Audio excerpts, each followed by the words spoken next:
What happened? Hello, yeah. Yeah, my name's Rob Spano. Yeah, I need an ambulance. I think my wife's having a stroke. Yeah, hurry up. Send somebody right away.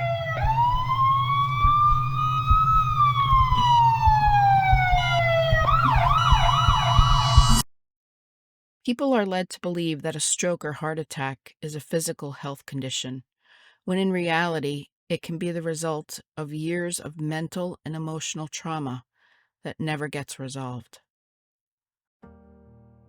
Sometimes our brains try to protect us by hiding trauma from our memories.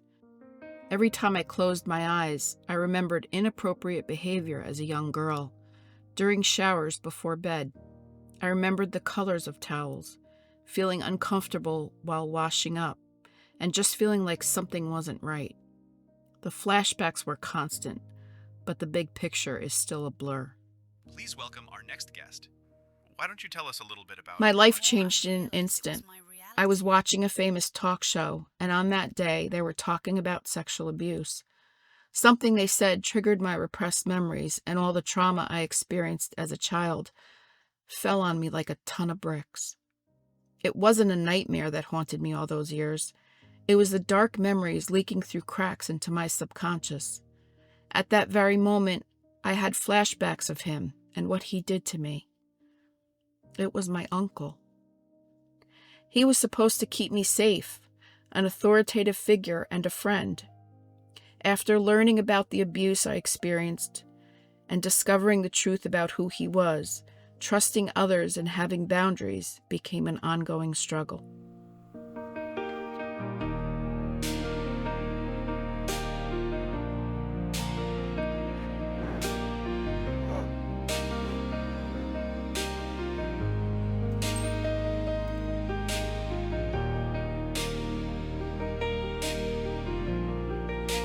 I was hesitant to tell my mother what happened. I knew there were many ways this could backfire on me. I had heard of instances where abuse victims were not believed, but also ended up being vilified.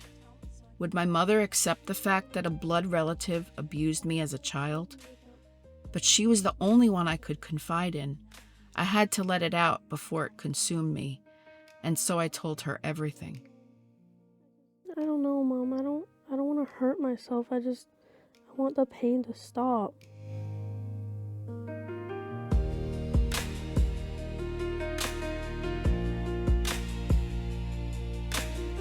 It wasn't until my stroke and near-death experience that I realized how my abuse affected every aspect of my childhood. Abuse can steal so much from you, but once you get your voice back, you become stronger, resilient, and empowered. Laying on the stretcher initially, I felt cold and alone. After a few moments, I heard God say, "I can take you now, but I choose not to. And the reason I'm choosing not to is because you have a mighty purpose. And your purpose is to go back down to that stretcher, share your story, and change lives."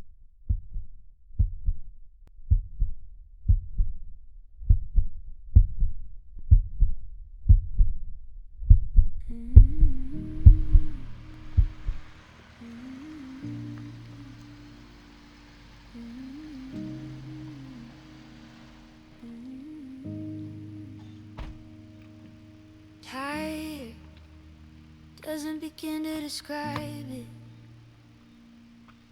Falling, oh, I fell inside it.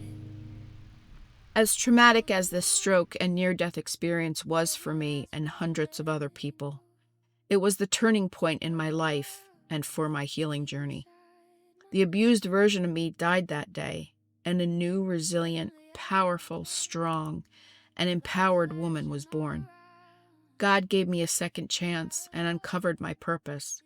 I now know why He kept me here, and I'm grateful that I can spend the rest of my life to be a light in the darkness and serve others. It's all going to be okay. We're going to be okay.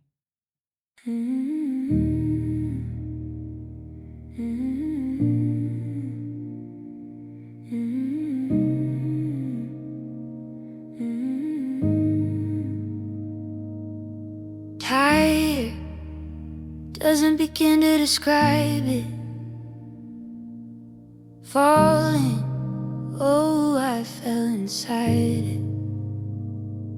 Holding on to every last breath, letting go of the world deep inside my chest.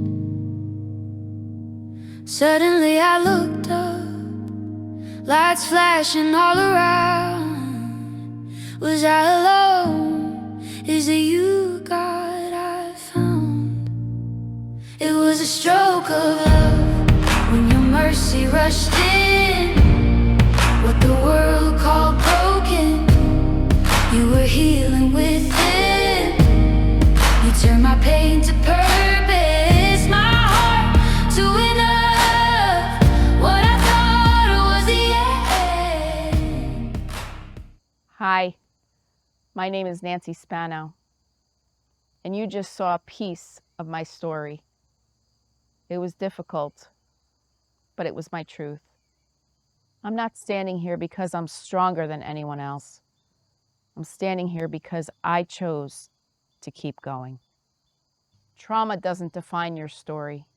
Pain doesn't end your story. You have the power to rewrite it. It was a stroke of love, and the mercy rushed in.